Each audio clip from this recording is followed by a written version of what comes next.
I'm Ella. And I'm Tyler. And this is the Oracle Sportscast. And this episode is sponsored by Art Round Tennessee. So on Saturday, Tennessee Tech dominated on the football field, 52-21 over Gardner-Webb. Yes. That's an amazing score. Yeah. I won't say shocked because I have confidence in our team, but when I was checking the score, halftime was 24-7. It was just, I couldn't believe how just dominant Tennessee Tech was. Yeah, it was really cool to see the score like that. And then we were playing old school football. The stadium that we played at actually had no power, which is crazy to think about. Yeah. But I am really glad to see Tech coming out and showing how powerful of a team we are. Yeah, I was really proud of the run game on offense was the big standout. 340 yards on the ground. That's just old school football, like you said. Offensively, I want to touch on the passing game just for a second. They only threw the ball 10 times in the entire game, which is great when you can beat somebody that bad and only throw it 10 times. I want to talk about the first drive. Jordan Potts, he put together a good drive. He threw it to DJ Lincolns for a touchdown, 20-yard pass. I don't know what your thoughts are on this, but I think DJ Lincolns is starting to emerge as that wide receiver one guy that we can go to. Everybody needs a player they can go to on third down and 10 or something, like Ryan Williams of Alabama on Saturday. I just think everybody needs that kind of player, so it's good that he's starting to emerge into that role. Yeah, we are for sure seeing his name come up more and more on the stat sheet of completing passes and scoring. I mean, you can't find a better player than that. So if we can find our receiver one and they have that great of connection, then they're going to be able to do great things. I agree, and he's, I think, 6'4", 200 pounds, if not close to it. That's a mismatch for a lot of DBs. Oh, yes, it is, yeah.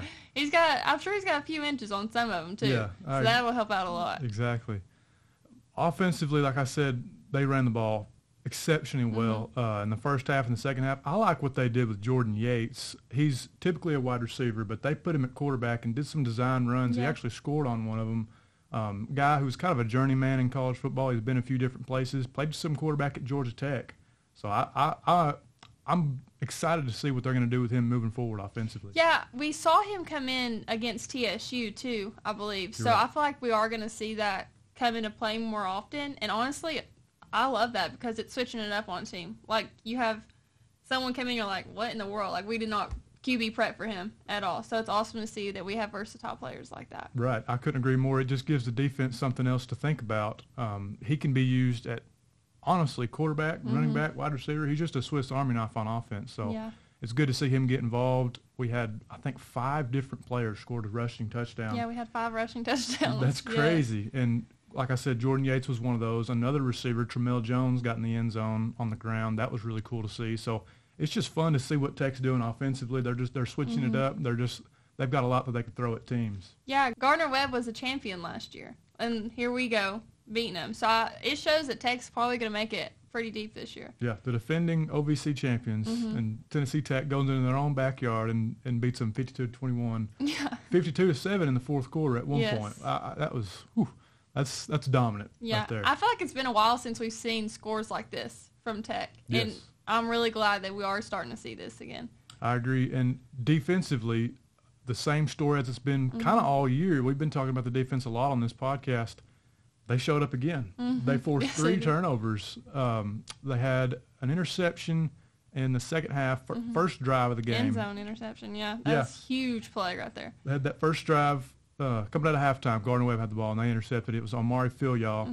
The score was already 24-7, so I can't really say that it had a big impact on the game, but it kept the score in Tech's favor. And then, like you said, Tim Kutris, a guy that I mentioned last week, I thought he's just waiting to make a big play. He made one in the end zone. And then potentially the play of the game, it's going to be hard to narrow down to one play, but Theron Gaines, who had an amazing football game, strip sack, Daniel Rickert takes it all the way back, touchdown Tech. Yeah. Friday Artist Pop-Up will take place on October 4th. Visit the TTU Roden University Center from 5 to 8 p.m. to see artwork made by 9 local artists, including painters, jewelers, illustrators, and more. Meet the artists, enjoy live music, and check out the Joan Derryberry Art Gallery while you're there. All located at 1000 North Dixie Avenue in Cookeville. To learn more, visit artroundtennessee.org or at artroundtennessee on Instagram and Facebook. Our defense is shining this year. Like, they're coming out and they're playing. Every game, there's something great to say about our defense. Like, they are showing up and they're showing out. Honestly, and in my eyes, I think they're running our game right now. Like, our offense is being based off our defense because they are so strong right now. They're keeping our offense on the field, and they're keeping other teams' offenses off the field. No, I agree. Tennessee Tech's defense is a big reason. I won't say the reason, but it's a big reason that they're having success in the OVC so far. You could argue that it won the game against TSU, for sure. And then it helped. We ran for 340 yards, so it definitely helped on Saturday against Gardner-Webb. Back to Theron Gaines, though, 7 total tackles, 3.5 for loss, 3 sacks, FCS National Defensive Player of the Week. Yeah. Another defensive lineman getting Player of the Week. That's back-to-back weeks for Tech. Yeah.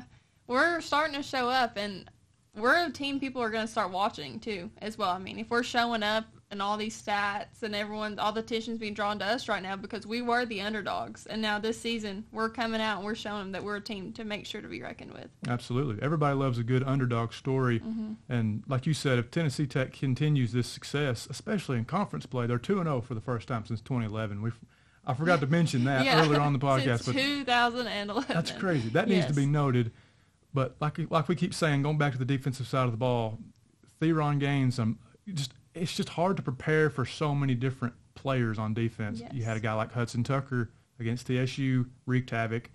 Daniel Rickert he made a big play Saturday, but in terms of like affecting the quarterback and getting sacks, those numbers aren't there yet. He's still affecting the game. Yes. But what I'm trying to say is the defensive line is they're one of the strongest position groups on the team this year so far. For sure. Yeah, you're seeing them in the stat books constantly, and you're seeing them getting rewarded constantly. Yeah. So that's good to see. Exactly.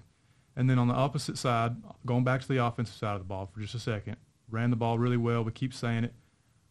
I think there was a few different running backs, 3 different running backs who had really good games. We got Torrin Baker a touchdown. Jalen Mitchell, he scored a touchdown. Obisani did not score a touchdown, but he had a lot of yards. I believe it was somewhere around 70-ish yards on just a few carries. And then the guy we had, Aiden Littles, again, made the most of his opportunity. Yeah. How many times we said his name this year? Against Georgia, he came in the game late, and it was good to see him have success. Same thing. Yeah, he Saturday. actually had 118 yards with 10 carries. So he's coming to play. I think I know what helped him on the 118 yards part. He had an 87-yard run in 1 carry. That'll help your stats out a little bit. An exceptional play by him. It's good to see him pad those stats. And the guy's a redshirt freshman, got a long future ahead of him. Yes, he does. That's exciting in the running back room. He for sure is going to grow so much throughout these 4 years, and I'm so excited to see how he develops as a player because he's developed already so quickly and so well for Tech. Yes, he has, and like you said, he's got a long way to go, and it's exciting to see what he'll do in the future for Tech. The running back room in general just looks like it has a bright future to me.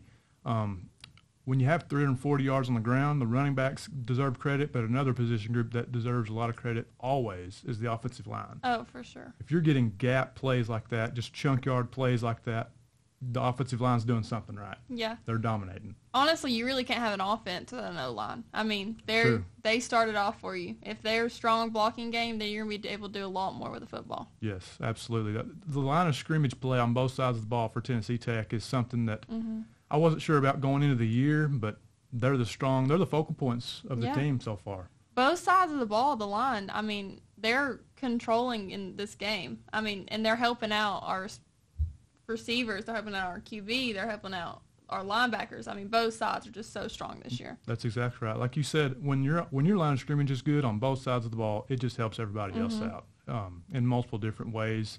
So that's good. It's good for Coach Wilder to have that not as a problem in his first year as a head coach here. The line of scrimmage, you don't have to worry about that. Yeah. We're good there. We're good. We're strong. That's a good thing to have as a first year head coach. So you got to be proud of that if you're him. Coach Wilder's 2-0 in conference play. Pretty good start so far. Yeah, it is a good start. The team looks really explosive on offense, and they've looked good on defense, in my opinion, all year.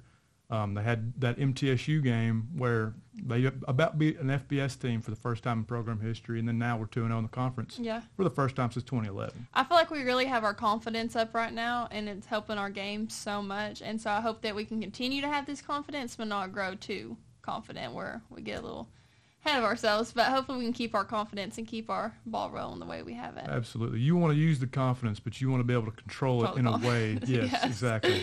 So that's a good way to put it there. They travel to, no, excuse me, they don't travel anywhere. They got a home game this Saturday against South Carolina State. It's a non-conference game, so a little bit of a break in a conference play, and then they'll travel to SEMO to continue conference play on October 12th. Yes. So that'll be a good game, I think. I think SEMO's pretty good this year. I'm very excited for that game. It'll be a battle for sure. Yes.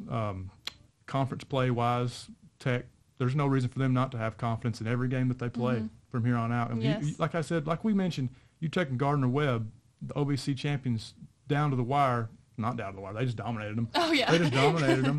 I mean, they went to their own backyard. They did not let up on it. Yeah. Not one time did they let their foot off the gas, and I love that. And no power or nothing.